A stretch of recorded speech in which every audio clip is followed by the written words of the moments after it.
Today, in this video, I'm gonna explain how to change Xbox series NAT to open and fix strict connection issues. Go to settings from the top, then go to network settings. Then click on test NAT type. Then go to advanced settings. Then click on alternative MAC address. Now click on clear. Then click on restart to restart your console. Then go back to advanced settings. Then click on alternative port selection. Now click on manual.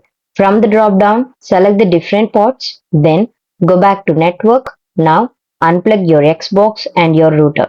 Then wait for 1 to 2 minutes. Then turn them on. Then go to settings and network settings. Now check the NAT type.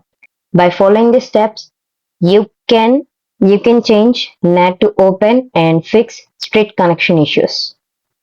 This video helped you out, please leave a like and comment down below. If this worked for you, thanks for watching.